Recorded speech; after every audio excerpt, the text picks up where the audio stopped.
Hello. We are Pooja and Shashi, introduced to the business by Varshanaditi and our proud Diamonds, Prakash and Smita. Now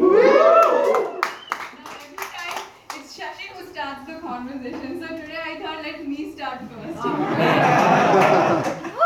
Okay, so you all know that our topic is regarding books.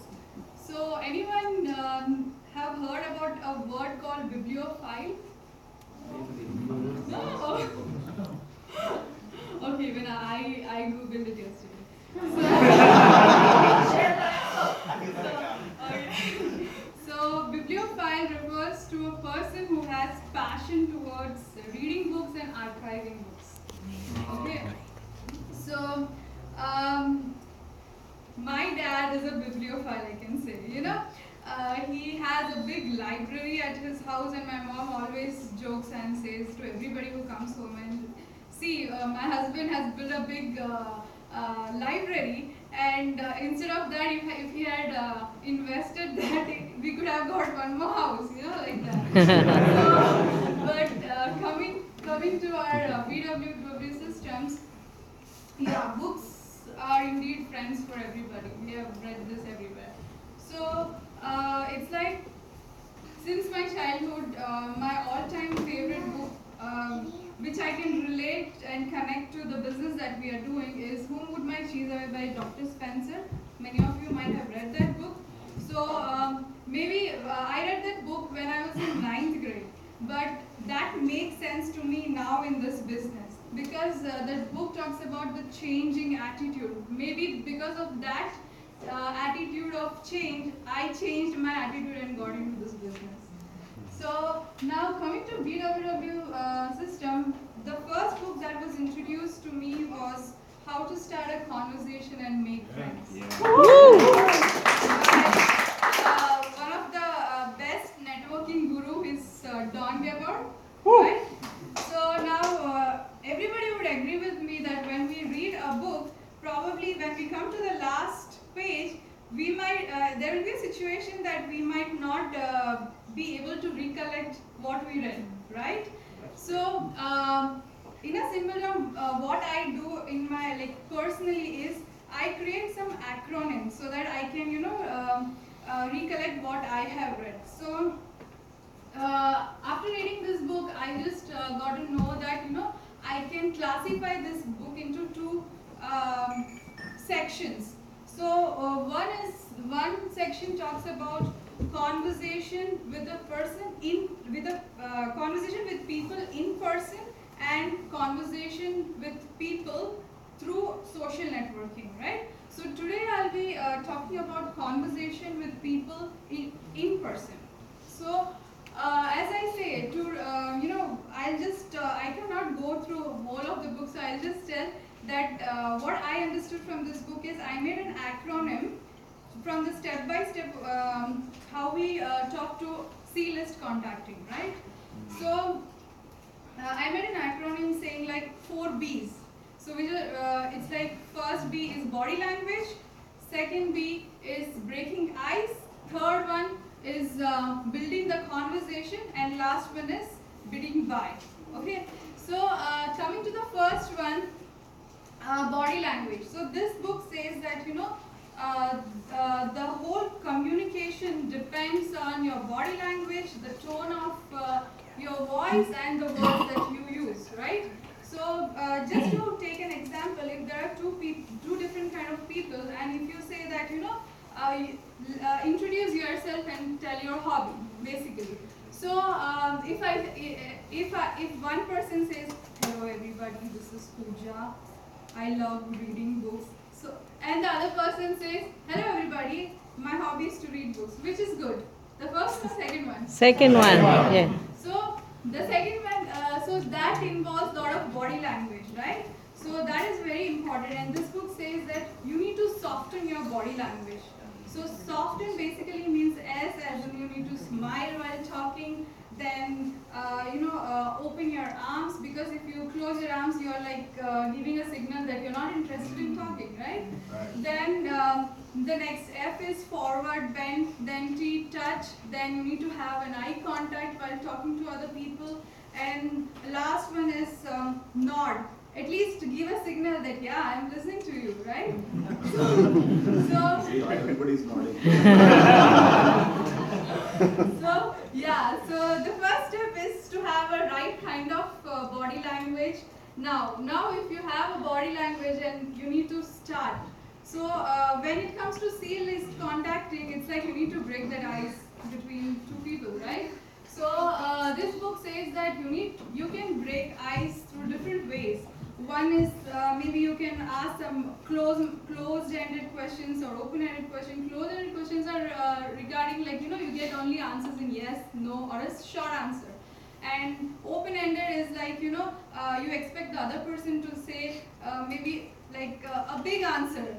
So how are you liking this place? So he'll say yes. Okay, yeah. Then that's just like a closed-ended. So you can ask him. So what do you like in this place? So you will get an elaborate kind of answer, right?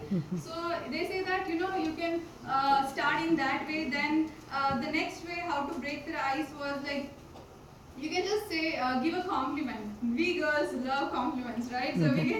So you want to break an ice with a girl, you can just say, hey, nice hair, hey, nice purse. This is the way we start a conversation. Then others say that when you're in a party, you can just introduce yourself. Hey, I'm this and this.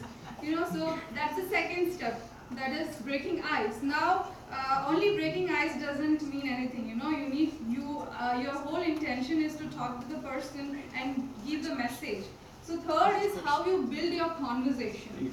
So the book says that you need to build a conversation by saying, you need to listen first what the other person says, because you need to give an opportunity for the other person to talk, because until and unless you ask other person their interest, you would not know what exactly to talk. So the book says you need to take other person's opinion, then you need to take some key points, like the other person will be talking about what he does or what she does.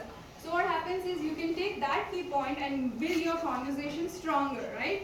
And there will be a situation where you might have an awkward conversation. So what you need to do? So they say that think before you speak, and active listening is very important, and you need to consider what will be the outcome when you talk. So that is the one. Now after giving all the information to the other person, you also need to disclose what you are. So the book says that never self-disclose totally and just overwhelm the other person. You need to give information little by little. So that's what the third step. And the last step was bidding bye. Now after doing all the conversation, you cannot say just okay, bye. This is not the way, right? So you need to end it in a really charming manner, and finally you can say that, hey, you were talking about that, let's talk about that again, let's meet again, oh, we had a nice chat. So these are the four steps that go series by series, and that I learned from this book. So I'll just conclude by saying that first get a good body language, then we have to break the ice. The third one is build a nice conversation, and finally bid bye in a charming and confident manner. So let's start the conversation with more and more people and make more and more friends. Awesome.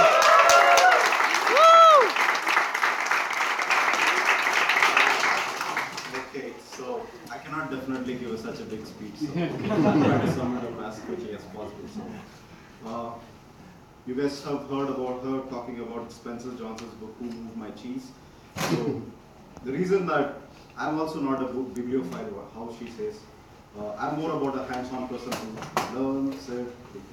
It's the same thing what it says from my profession being a mechanical engineer. Is you won't learn everything from books, you learn physically while working with the equipment. So, now, how did I get myself to reading this book? Is that my wife, one day she read the book and she was saying every day, oh, you're a hem, you're a hem, you're a hem. And I was thinking, she's telling me hem, at least I should know why she's calling me a hem. So I was like, I said, okay, that's fine, you can call me. But she keep on doing it for 2 weeks, 3 weeks, and then said, okay, I cannot stop anymore, her saying. So I read this book. So there is very key points this book talks about is that it talks about change. It talks about anticipation of change. It talks about how you should always not be in a firm mind that, okay, what you are living today, it's going to last forever. So that's the way the process of this book talks, is that you need to always be open to say, okay, what opportunity will lead you where you never know.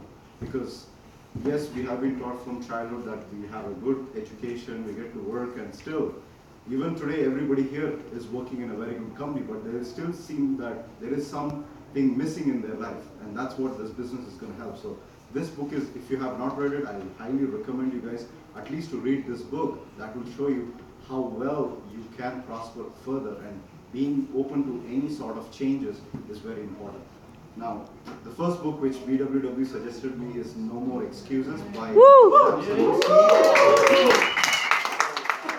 There's a funny story about this book. So, Harsh, he gave me this book last week. I didn't open it till probably 2 days before the ECS meeting. So, I said, okay, I have to have some reading to be done. So, do you guys know what excuse, how do you guys define excuse? Can anybody watch for it? I don't have time. Okay. So what do you guys think? Today my excuse was not to attend the meeting. Was like today my turn was to cook, and I was a bit late, and I just said my upline Mubashir, I will be late. You guys carry on. He said no, I can wait. I said if he can wait, then I should not give the excuse kind of okay, I cannot attend the meeting. So that was the excuse. But I said okay, I should not be excuse this kind of silly stuff. Okay. So yeah, to your point, yes. So the way the book defines it, even more simpler way, is that excuse is a story that you tell yourself to sell yourself, and then later you try to sell it to somebody else. That's what he was trying to do. He was trying to sell himself that, okay, it was my cooking turn and everything, and then once he got sold, he was about to tell him. So it's the same example what he talks about. Now, one of the key examples Sam talks about is the first chapter. He says there's a $10,000 question. As he's a noted speaker, one time in his life, he had a client who called him and said, okay, can you give us a speech? And he said, okay, yes, what's the date? And he booked the appointment. But he never filled his appointment on the same day of his graduation, same day of his speech. His daughter had a graduation. Now, he had to attend her daughter's graduation, or he had to give a speech. Now, he tried to call this client and say, hey, I have this, so isn't your speech is about no more excuses? Aren't you giving me an excuse? I said, like, yes, that's a serious question. So how do I solve this problem? So he goes back and tries to find a flight. Actually, his speech is in Washington and he lives in St. Louis. So once he attended his daughter's graduation, he found a flight. The cheapest one would give him $10,000 to fly in time to that speech. Now, he might not make enough money from that speech what he's giving, but it's about accountability, how much accountable you are to your word. Now, once he made that decision, before he was making that decision, he was having all sorts of health problems. You know how the bowel movement makes, right? What to do. So that's what he talks about, and he says, okay, once I made the decision and said, okay, it's okay, I lose the 10,000, but I went and gave a speech. He got a standing ovation for that speech, and he also attended his daughter. So the point it tells you is that it's always a question of $10,000, whether how you assess it, is it worth spending or is it worth making that decision and commitment towards the business? It's very important. Now, same as his example, I would give my own example. So recently in my last ECS meeting, I came back from work around like 2 p.m. Usually I come by 4 p.m. So I had a severe migraine. So I didn't want to call my upline and say, okay, I have a headache, I cannot come. Wouldn't he be like, man, this guy I introduced, I went to his place, showed him a plan, and now he's telling me he has a headache. Don't you think I have a headache running this big business? So yes, he's true, but the thing is, I was not thinking, okay, this headache is killing me. My wife, she was thinking, oh, how are you going to drive me? I was thinking, okay, let me relax and see how I go. I did not tell him until the point I said, okay, let's go. I came, I met, I got a lot of information from Prakash and Smita and Harsh and Aditi about how do we go about contacting and everything. So those were very vital points which I wanted to meet them before. Had I known that they would have come here today, I would have come directly here. But anyways, the point is that I made that decision to come to that meeting even Awesome. though I had an excuse to give. Awesome. That's Yeah. very important.